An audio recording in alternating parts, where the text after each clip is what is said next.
வந்து நம்ம டிவைஸோட ஆக்சுவலா நம்ம உங்களுக்கு தெரியும் தமிழ்ல நாட்டுல இருக்க எல்லாருக்கும் நம்ம யூஸ் பண்ற டிவைஸ் வந்து ஸ்டெயின்லெஸ் ஸ்டீல்ல இருக்கும். அதுல வந்து உங்களுக்கு என்ன நடக்குது உள்ளுக்குள்ள கண்டெய்னருக்குள்ள என்ன நடக்குதுன்னு தெரியாது.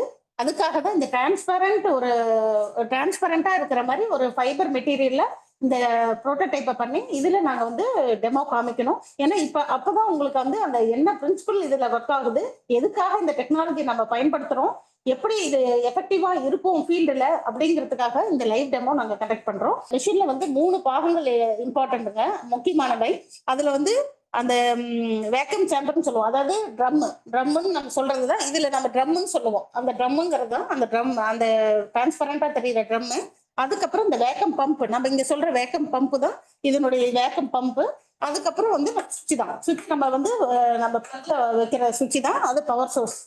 அதுக்கப்புறம் இந்த சேம்பர்ல இந்த சேம்பர்ல வந்து உங்களுக்கு அந்த சேம்பர்ல உங்களுக்கு வேக்கம் காஜன், உங்களுக்கு தெரியும், அந்த மீட்டர் பார்த்துருப்பீங்க. வேக்கம் காஜன் ஒன்று இருக்கும்.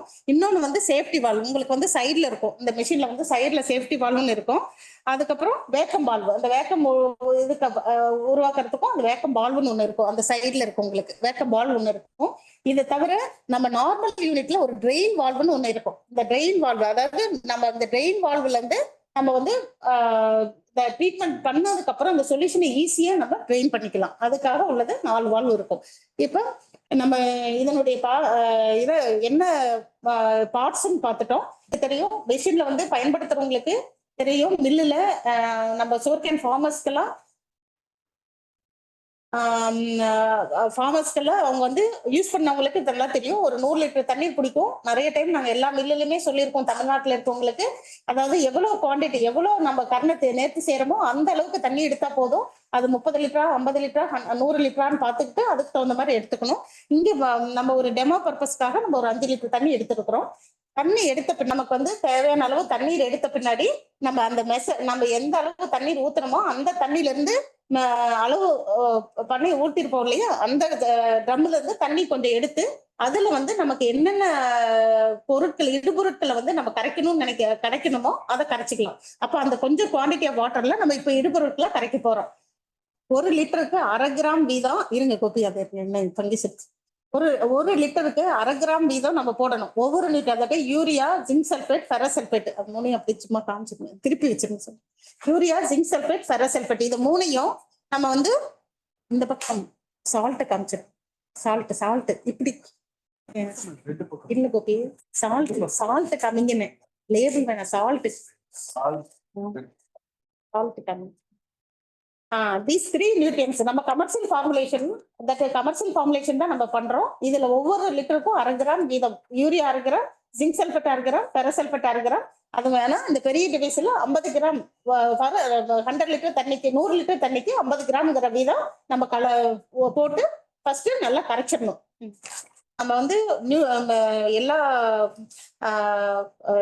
உரங்கள், அதாவது யூரியா, ஜிங்க், அந்த ஃபெரசல்பேட் அதெல்லாம் நம்ம கரைச்ச பின்னாடி நம்ம வந்து இப்ப வந்து பூஞ்சான கொல்லி நம்ம இது கரைக்கணும். பூஞ்சான கொல்லி நம்ம எவ்வளவு எடுக்கணும்னா, நம்ம முதல்ல வந்து புரோபிகோனசோல் டில்ட்னு நீங்க கேள்விப்பட்டிருப்பீங்க. புரோபிகோனசோல் நாங்க ரெக்கமெண்ட் பண்ணிட்டு இருந்தோம். எதுக்குன்னா வில்ட்டுக்கு, கொக்கோபைக்கு, ஸ்மட்டுக்கு.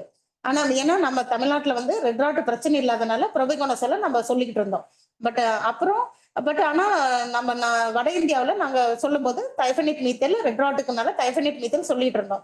அப்புறம் நாங்களே பார்த்தோம், நாங்க இப்படி ஒவ்வொருத்தருக்கும் ஒவ்வொன்றா சொல்றதை விட நாங்க இப்ப நிறைய ஃபங்கிசைட்ஸ், இப்ப புதுசா வந்த பூஞ்சான கொல்லிகள்லாம் நாங்க பார்த்தபோது, டெஸ்ட் பண்ணி பார்த்தபோது இப்ப இருக்கிற அந்த காம்பினேஷன், அதாவது அசாக்சிட்ரோபின் பிளஸ் டிஃபன்கோனசோல்னு இருக்கிற ஒரு காம்பினேஷன் வந்து நல்லா ஒர்க் ஏதாச்சு. அதுல வந்து பாத்தீங்கன்னா டிஃப்ரெண்ட் பிராண்ட்ஸ் இருக்குது. ஒரு பிராண்ட் வந்து என்னன்னா அமிஸ்டர்டாப். அதுல வந்து ஒரு லிட்டர் ஆட் பண்ணா போதும், நல்ல ஒரு இது நல்ல எஃபெக்டிவாவும் இருக்கு, நல்ல வளர்ச்சியும் கொடுக்குது. அதனால இப்ப நாங்க 0.2 ml, ஈவன் ஒரு 0.1 ml சேர்த்து பண்ணலாம். ஆனா வந்து வெரைட்டியை பொறுத்து இது மாறுது. அதனால நாங்க ஒரு சேஃபர் சைடு 0.2 ml நம்ம சொல்றோம். இப்ப நம்ம 0.2 ml வந்து அதுக்கு போடுறோம்னா 20 ml per 100 லிட்டர், 20 ml நம்ம ஒரு 100 லிட்டருக்கு நம்ம இதுல ஆட் பண்ணணும் பெரிய டிவைஸ்க்கு. அதுக்கப்புறம் பூஞ்சான கொல்லி தவிர ஆஃப்டர் ஆடிங் சொல்லணும்னா ஒரு பூஞ்சான கொல்லி ஊத்தின பின்னாடி நம்ம பூச்சிக்கொல்லி ஊற்றணும். அந்த பூச்சிக்கொல்லியில வந்து நம்ம முதல்ல வந்து பிப்ரோனில் சொன்னோம், அப்படி இம்டாக்ளோபிரிட் சொன்னோம். இப்போ வந்து தயமித்தாக்சன் சொல்றோம்.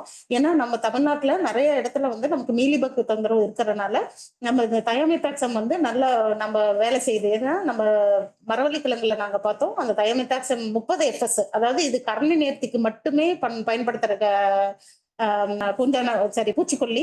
அதனால அங்க நம்ம பார்த்த பின்னாடி நம்ம கரும்பு இதுலயும் நம்ம செஞ்சு இது டெஸ்ட் பண்ணி பார்த்த போது கரும்புக்கும் நல்லா கேட்டுச்சு.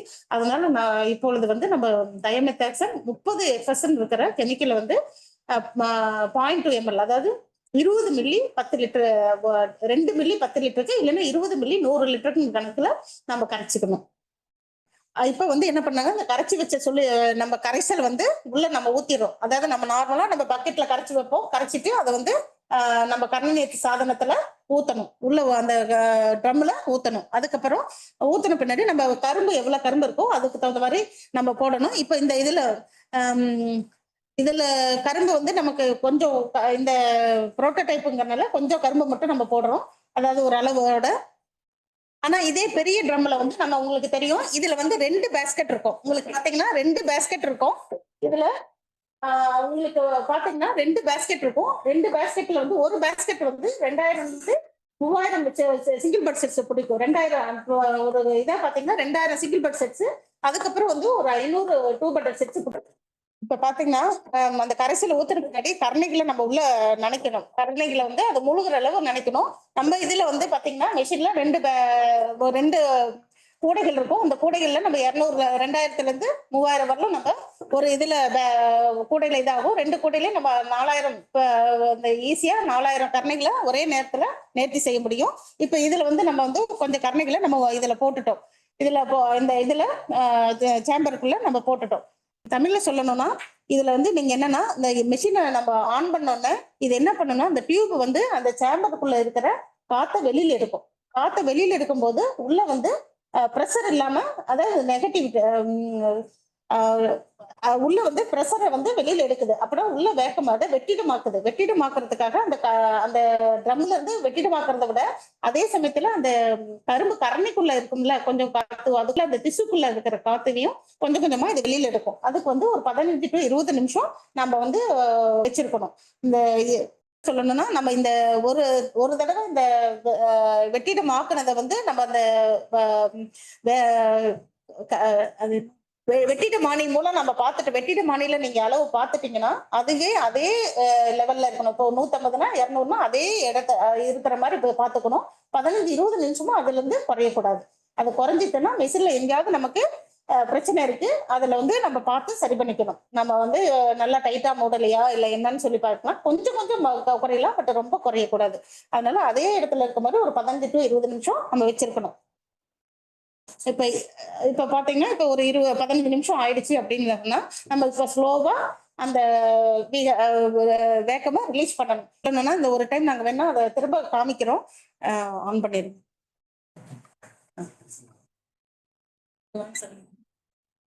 மெஷின் ஆன் பண்ணனா தமிழ்ல நாங்க கொஞ்சம் क्लियरा சொல்லிடுறோம். தமிழ்ல हम लोग दूसरा एक बार हम लोग डेमो कर रहे हैं. अभी मशीन ऑन किया है. இப்ப மெஷின் ஆன் பண்ண இப்ப வந்து என்ன பண்ணோம், மெஷின் ஆன் பண்ணிருக்கிறோம். ஆன் பண்ணோம்னு இப்ப என்ன ஆகுதுன்னா உள்ள இருந்து நமக்கு காத்து வெளியில இழுக்குது. அதாவது இந்த மெஷின் வந்து வெளியில உள்ள இருக்கிற காத்தை வெளியில இழுக்குது. அந்த டைம்ல வந்து அந்த வெட்டிட மானில வந்து அளவு தெரியும் உங்களுக்கு 150 to 200ங்கிறது. அந்த ஃபோக்கஸ் பண்ணுங்க. அந்த வெட்டிட மானி உங்களுக்கு தெரியுது, அந்த வேக்யூம் லெவல்ல மெஷர் பண்ணது. அது 150க்கு ஆனோன்னு நம்ம க்ளோஸ் பண்ணிடுறோம். எவ்வளவு கரண்ட் தேவைன்னா ஒரு 2 நிமிஷம் தான் நமக்கு கரண்ட் தேவைப்படும். பெரிய மிஷினுக்கும் அதே மாதிரிதான். நம்ம 2 to 5 நிமிஷத்துக்குள்ள நமக்கு வந்து அந்த வேக்கம் லெவல் ஏறிடும். இதை வந்து நம்ம ஒரு 15 to 20 நிமிஷம் நம்ம வைக்கிற போது இதுக்குள்ள உள்ள இருக்கிற காத்த மெதுவா வெளியில எடுத்துக்கிட்டே இருக்கும். அந்த இந்த பம்ப் என்ன பண்ணும், உள்ள இருக்கிற காத்த அந்த ட்ரம்முக்குள்ள இருக்கிற காத்த மெதுவா எடுக்கும். அப்ப அந்த ட்ரம்மு கிட்ட மட்டும் இருக்காது, உள்ள இருக்க கரண்டிக்குள்ள இருந்தும் இருக்கும். அதனால இதை இப்ப அதுக்கப்புறம் அந்த 15 நிமிஷம் கழிச்சு இப்ப ஸ்லோவா நம்ம வந்து அந்த வேக்கம் வந்து ரிலீஸ் பண்ண, அதாவது அந்த வேக்கம் வால்வு வந்து கொஞ்சமா நம்ம திறந்து விட்டோம்னா காத்து வெளியில இருக்கிற காத்து உள்ள போகும்.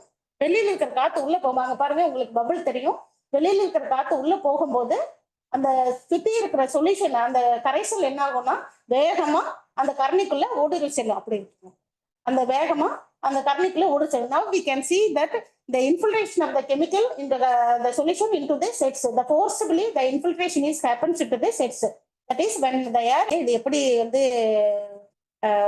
நமக்கு எப்படி வேலை செய்து நம்ம இந்த கரணி சாதனத்துல என்ன நடக்குதுங்கிறத இப்ப கொஞ்சம் நம்ம பார்த்திருக்கோம்.